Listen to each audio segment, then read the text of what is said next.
It's funny how the harder you work, the luckier you get. My name is LeBeau, and I always root for the underdog. Basketball player, published author, and motivational speaker, Alaska's LeBeau is back on the couch to talk about a special project that involves a new show.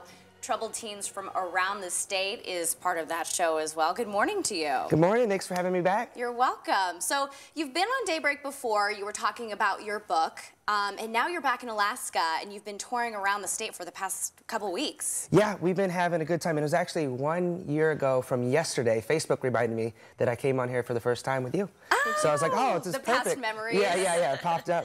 But yeah, we've been traveling around and going all over the place. We've been to 23 schools and villages this month, and it's been a whirlwind. We've met all kinds of kids all over the place and just been having a blast.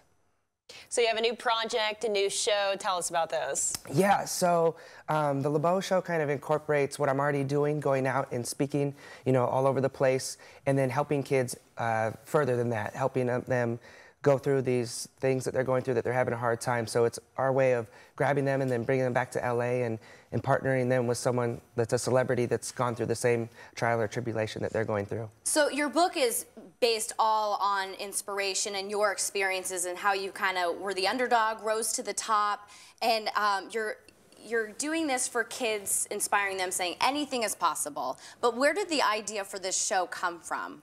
Well, it really came out of just a natural kind of going through this. We would go and we would speak at these schools, and afterwards they come up with some of the just most heartbreaking stories that you've heard.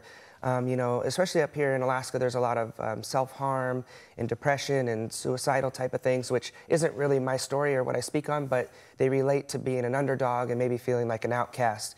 And it would honestly just be really hard because I'd be like, well, I'm leaving, either today or tomorrow, and there wasn't really that ongoing support. So this show came out of the idea of, hey, let's give these kids that are having a really hard time something more, and let's give them the opportunity to come back to LA and tell them that, hey, you're going to meet one of my friends, but they don't know it's going to be a celebrity that they know or a pro athlete. And then we let them connect and do something fun, and then I kind of fall back and let them have a moment and encourage each other and give them ongoing support through the Celebrities nonprofit. So it really just came out of necessity of what can we do more to help these individual kids, and then other people who are going to watch the show and are going through the same thing in their own life or know someone that's going through it. So. And we're running out of time, but what are the kids' reactions when they go through this? Because you've been filming. Yeah, so we're going back to shoot the pilot actually today in Utah around Sundance. And the kids have, it's been overwhelming and exciting and just a blast, to see their reactions. And it's been a great response up here in Alaska. And you'll keep us posted of when we can watch this? Yep, of course. And we're coming back up here too in March. We're going to go to another 23, 25 schools, I think it is. So it's really exciting. We're adding more schools all the time and getting bigger sponsors to come in and kind of help us do it on a bigger and larger scale because of the show. So it's awesome. It is, doing big things. We appreciate all that you do for all the students, and it's good to see Catch a Can, and now you're helping Alaskans along the way. Well, thank you. I'm trying to keep up with you too. Yeah.